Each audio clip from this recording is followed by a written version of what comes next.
Teka muna! Chika muna! So guys, sa podcast na to, pag-uusapan natin ang iba't ibang chika tungkol sa inyong family, love life, and relationships. So, Christmas Eve na naman. Anong plano nyo? Siyempre, magsi-celebrate with fam. Kayo, Beb, anong mga plano nyo? Tulog lang. Mag-celebrate with best friend. So guys, before we start pala, I'm your kumparing Michael. And I'm Kumaring Anzi. At ako ang inyong kumaring Sophia. Kumaring Nana. Kumaring Chenny, at kumaring Marga. Ngayong Christmas Eve, kasama nyo ba mga jowa nyo guys? Sino ba ang may jowa? Ay, Hindi. In terms of jowa, syempre, magki-Christmas na. Usually kasama natin mga tropa or jowa natin. May mga plano na ba kayo guys pag Pasko or New Year? Kasi 'di ba, kapag Pasko, it's the time of love, is season of love. Kaya pinapakita natin yung pagmamahal natin sa ating mga significant others. Mostly, Yes. may mga tao na instead of celebrating with their family, pinipili talaga nila kasama yung jowa nila. Yan. oh my God. Uy, Sino so yan? speaking of spending time with your jowa or significant others, may nag-send sa atin na isang situation regarding her relationship with her jowa. So, eto na nga. I-chika na yan guys. So, hi, I wanted to ask for your opinion. Is it normal to feel upset when all of your best friend's time and attention are all on her boyfriend? I can't help but feel sad and upset over it. I feel like she's slipping away day by day. I've been best friend with someone for years and we've been always there for each other through thick and thin. Lately, however, I have noticed that my friend has been spending a lot of time with her significant other.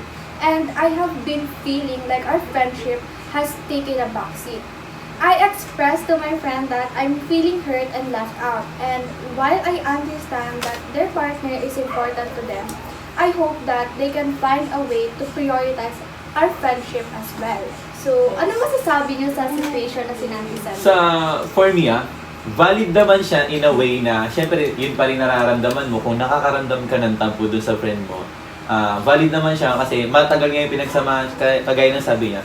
May pinagsamahan naman talaga sila, sabi niya nga, best friend sila. Pero, kung, dito, yung friendship na yon is parang makaka-apekto doon sa relationship nila na, kumbaga, kung hindi comfortable sa yung jowa niya, pwede ka naman mag-set ng boundaries or gumawa kayo ng way upang dito, magkaroon ng proper communication na hindi na dito, mas makilala, mas bigyan ng time na makilala ko nung jowa niya para hindi na nagkakaroon ng dito, hiya ba kasi ganun, minsan nahihiya or nagsiselos, yun talaga selos kasi once na nagsiselos yung partner niya sa'yo, since close nga kayo, valid naman din yung nararamdaman niya and yung nararamdaman mo. So, for me lang, kailangan talaga magkaroon ng, kung baga, ipakilala sa isa't isa. Yung papakilala ka niya sa jowa niya, ay papakilala niya sa'yo na maayos. So, magkakaroon kayo ng, better way ng relationship niyong tatlo. Ganon. Ikaw, Maring Marga, ano sa tingin mo? Para sa akin, like, as a friend, syempre, nagsiselos nga ako dahil yung kaibigan ko, mas may time sa jowa niya. I-voice out ko yun. Kasi normal naman sa friendship na ipaintindi mo sa kaibigan mo yung nararamdaman mo. And kapag nakinig siya sa'yo, gagawa siya ng paraan para mag-compromise. Like, parehas na magbibigay siya ng time sa inyo, sa'yo, at sa jowa niya, na hindi kita selos both sides. So, at least doon sa part na yon, parehas na mabibigyan ng atensyon at ng pagmamahal niya, yung kaibigan niya at yung jowa niya at the same time. Ikaw, Maring Andy, ano share mo? Sa katulad nga lang sinabi ni Marga, yung dapat para sila binibigyan yung dalawang attention, yung kaibigan mo at pati yung jowa mo. Nakarelate na rin kasi ako dyan kasi... Hey! Kasi yung kaibigan ko, hindi, kasi, mas binibigyan ko, aminin ko na, mas binibigyan ko ng time yung boyfriend ko kaysa sa kaibigan ko. And,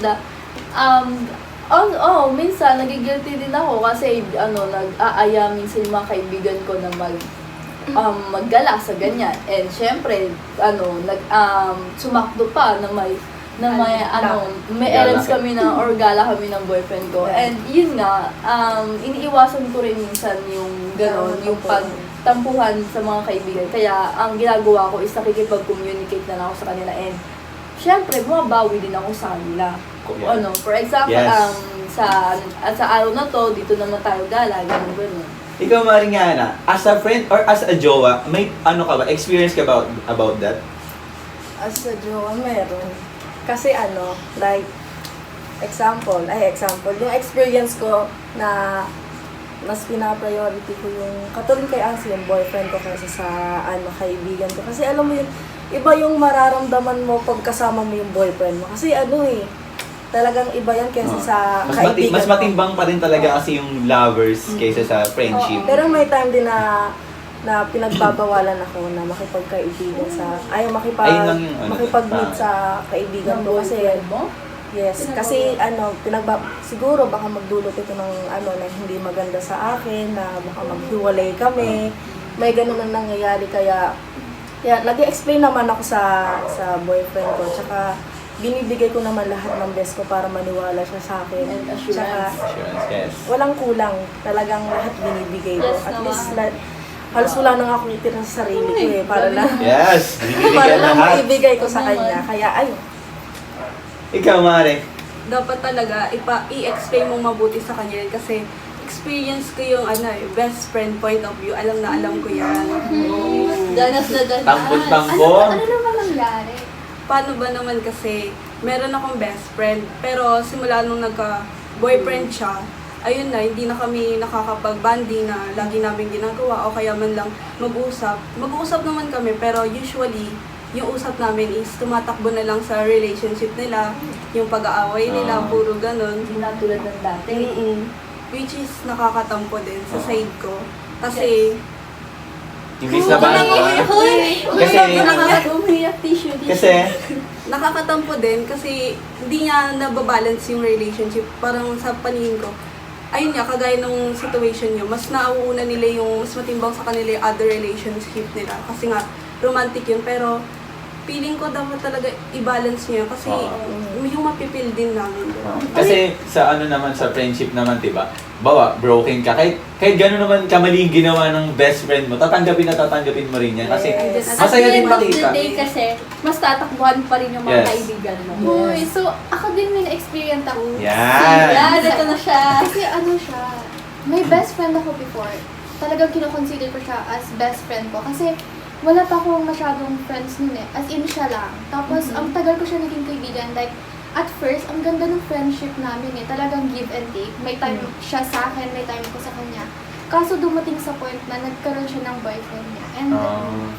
And napapansin ko talaga na simula nagkaroon siya ng boyfriend, mas yung time niya, mas nape-priority niya yung sa boyfriend niya. Tapos napapansin ko na habang tumatagal sila, hindi na rin nagiging healthy yung relationship nila. Na ang toxic din talaga ng boyfriend niya. Tapos dumating sa time na, alam niya kasi na kapag may problem ako, talagang sa kanya lang ako tumatakbo. And hindi ako nag-open up sa iba kong kaibigan. Kasi nga knowing na may friend naman ako na iba, pero hindi siya ganon alam mo yun? Mas mataas pa rin yung friendship yung dalawa. Ganun. Oo. Hindi ako ganon na open ako sa iba. Mas, alam mo yun, may nasasabi ako sa kanya na sa kanya lang talaga, hindi yun sa iba. Tapos dumating sa time na, kasi alam niya yun eh, nasa kanya lang ako mas open, sa kanya lang ako mas comfortable. Tapos dumating sa time na talagang, parang alam niyo yun, nagkanda patong-patong na lahat. Oo, kasi Tapos, hindi ka na mapag-open sa kanya. Ganun. hindi, parang ang dami ko kasi, Iniisip? patong-patong na Problema. yung problem ko, as in lahat. Okay. Tapos dumating sa time na, parang alam niyo yun, nag-ask ako if may time siya. Tapos wala siyang time. Na Hindi ka niya Oo. nabigyan Sakit ng naman time. yun. Nag-ask ako sa kanya. At tapos sabi niya, naalala ko pa yung sinabi niya nun. Kasi sabi niya, sorry, priorities, Chen, priorities. Tapos, parang naisip ko Sakit. talaga that time. Parang, may time siya. So, parang, oo, sinabi niya na mas Oo. priority niya yun. And hindi ko naman siya masisisi. Oo, kasi Mas priority siyempre, niya yun. Tapos, dumating sa time na parang, oo nga no, parang at the end of the day, talagang sarili mo lang Oo. dapat. Parang, Oo. parang yun, naisip ko lang na, ay, talaga ano, parang sa friendship namin that time, parang, you know, I realize a lot of things doon sa tao na yun. Tapos sabi ko, oo nga no, parang hindi ka dapat magre-rely all the time doon sa tao na yun, knowing na may sariling problem din siya. Kasi, nung time na yun, kailangan ko siya eh, kailangan ko Oo. yung best friend ko. Tapos dumating din sa time na may misunderstanding sila ng boyfriend niya. Kasi lalapit. Kaya sinabi niya sa akin na mas priority niya yun. Tapos, nung time na yun, hindi na siya healthy eh, pati yung friendship namin. Kasi naiisip ko, mas nararamdaman ko na kapag ako na yung may kailangan sa kanya, parang sarado na siya eh, hindi niya na ako pinapakinggan, gano'n. Pero kapag may problem siya sa boyfriend niya, sa akin din yung takbo niya. Knowing na, alam mo yun, ang ganda ng friendship Wala na kayong yung give and may- take sa isa't Hindi na isa, gano'n. wala na. Tapos, slowly, parang, I learned to let her go na lang din Oo. kasi parang wala na, kinut off ko na din siya.